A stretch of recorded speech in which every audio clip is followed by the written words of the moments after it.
Well, welcome back. Here we are at the Fulton County Marching Band Exhibition in Milton, Georgia. It's a suburb of Atlanta in the Fulton County Schools.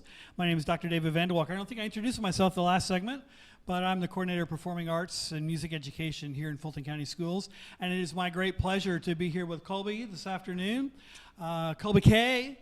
And so he has a wealth of information. He's a great arranger, a great teacher, a real educator at heart, and I'm thrilled to be able to have you with us, Colby, to talk to our team and our viewers about the special demands and challenges that we all, as band directors particularly, who aren't likely percussion specialists. And so you have so many insights to share in how we go about what we do as we move through things. So I'm going to get out of your way and let you share.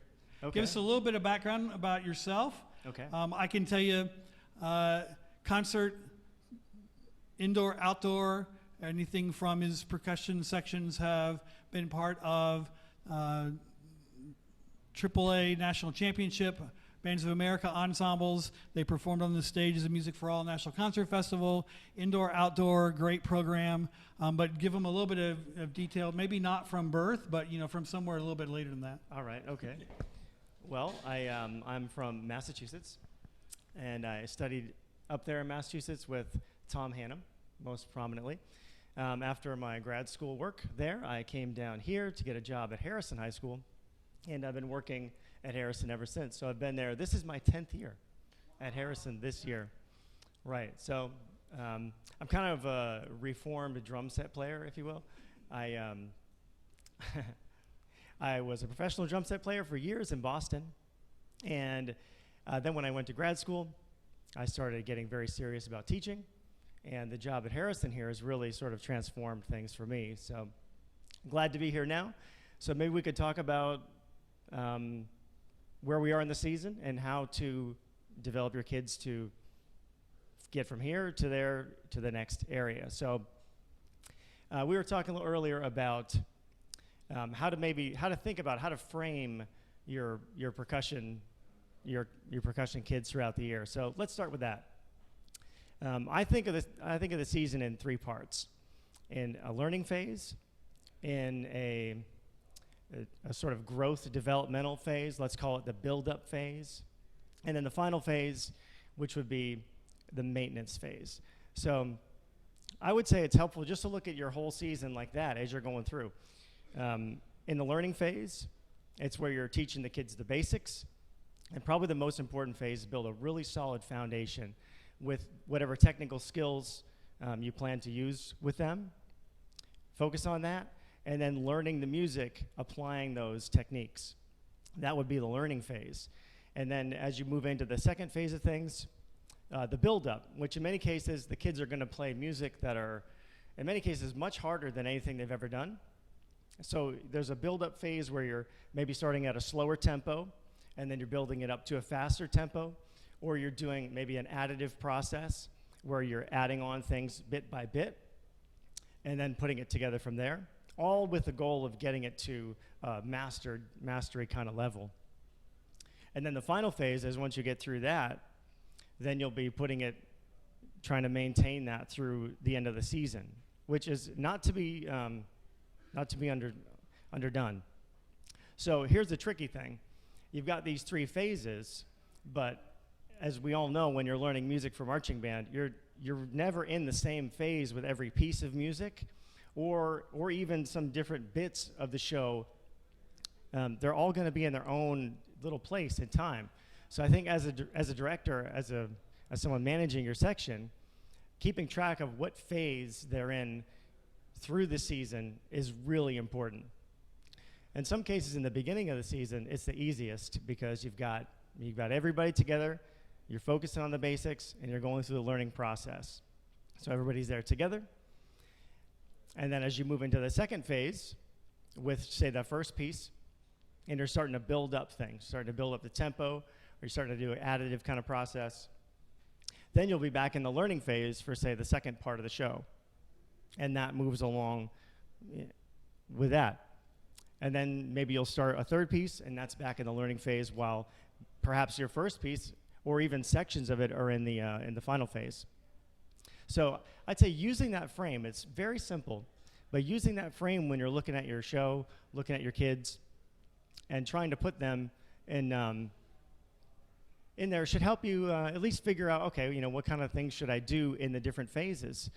And then it'll give you a target throughout there. So what are some of the things you could do in the different phases? Well, in the first phase, most effective ones I found are your slow to fast tempo, where you're going through things slow, in a maybe dynamic to dynamic, phrase to phrase kind of process, slower, and then speeding it up to tempo. And then the other one is an additive process or a bit process, which I like to go take something where you don't necessarily add on note by note. Well, that's a way you can do it, add on note by note. Or you could learn manageable bits, one bit at a time, and you just go right to the next bit. Say it's even a beat. It can be as small as the student can handle and play it well and get some good repetition on it. That'll build confidence in the student. So you go bit by bit, and they're getting each bit, and they're feeling super confident about each bit. And then you start taking the 2 bits, maybe 2 bits here, take 2 bits there, 2 bits there, 2 bits there, add those together, and then you can build it up so the student can mentally manage it. Sometimes it's a little taxing if you start from the beginning and you just add on and add on. There's always a point in that process where their errors happen or mental fatigue. But in the bit process, you're always building that confidence. So that's just a couple ways of focusing on the first phase of things, the learning phase. And then the build-up phase is sort of a continuation of that, but the goal is getting it to tempo. So putting the bigger bits together, focusing on the bits that you need to work on, that are, say, harder than other ones, and building it up from there. And that can be the most challenging phase. But the final phase is probably the one that's most often sort of forgotten about. I know myself, I've underlooked that one many times. And that's the maintenance phase. Is once things come into tempo, or the kids are really starting to play things well, you can't forget about them. You got to make sure that those are a part of a daily diet, and you're reviewing the challenging parts of that section of music, and focusing on the tempo or whatever they need. But making sure you hit those things on a consistent basis, so that once everything catches up to it, you can go into your final show with confidence. So that's a really important one. So I recommend just using that frame, and definitely be creative. If you ask yourself good questions, all right, I'm in this phase. What do I need to do to strengthen the kids in this phase? You're going to come up with some pretty good answers just by using that. So that would be a good one. And so moving on, I think the other thing in this season is you're dealing with balancing the percussion into the sound of the winds, and balancing your electronics into the sound of the winds. So maybe we can go into that a little bit. The electronics voice now has definitely become part of the percussion world. Oftentimes the percussion person is managing it, or the band director in a smaller band maybe is managing all of that at once. And my recommendation for trying to get the balance of the percussion and the winds and the electronics is you really need to just kind of stop and check it in an environment where you can evaluate it. So being in a stadium or a good venue, and then taking sections of music that you can really evaluate one at a time, so you can really listen and bring things up to volume. So I would start with everything down at 0 in the electronics, and listen to the sound of the winds, and bring the electronics up into the mix. Bring them up into the mix until you get a pleasing sound. And in some cases, the same with the percussion. If you start with the acoustic sounds first, listen to where those acoustic sounds are, and then slowly bring up your electronics voice into the sound so you get a pleasing mix. And it does take time, and you can't really do it quickly, so I would recommend slotting some time in your schedule to go through that process, and just take a little bit of time. Once you get it right and once you go through that process, you should get some confidence into what you need, into what your group needs, and to how to tweak it from there. And once you get it close, you'll start getting to know what you like to hear. You'll start getting to know what the challenges of the group are, and I think then you can build it up from there. So that's mostly the electronics. But let's talk about balancing the percussion voice, because most of the time you've got your percussion, they're rehearsing on their own, they're learning their parts, and they're playing their dynamics, and they're doing a really good job.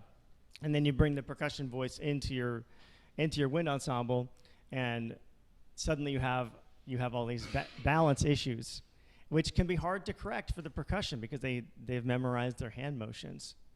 And that can be.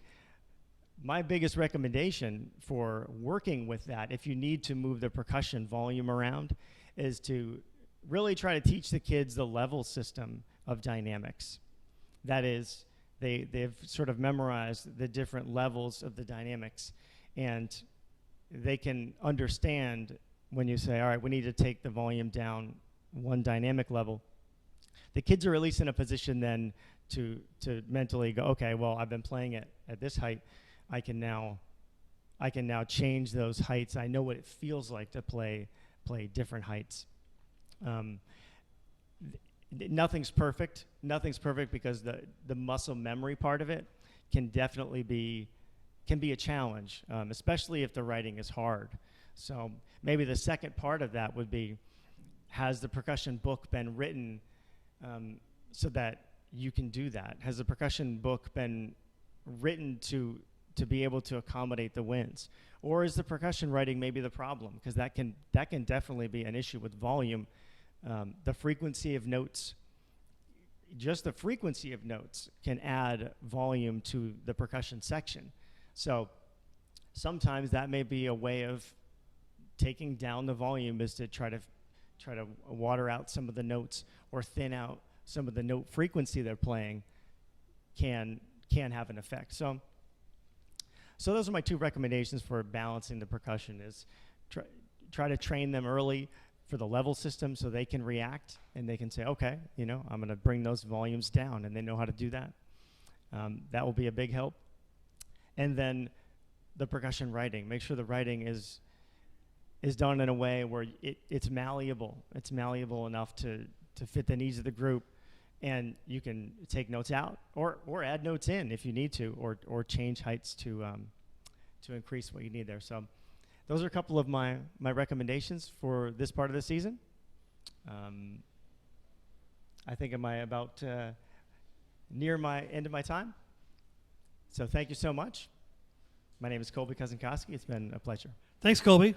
We'll be back with you in just a few minutes with Dave Giddens in the color guard world.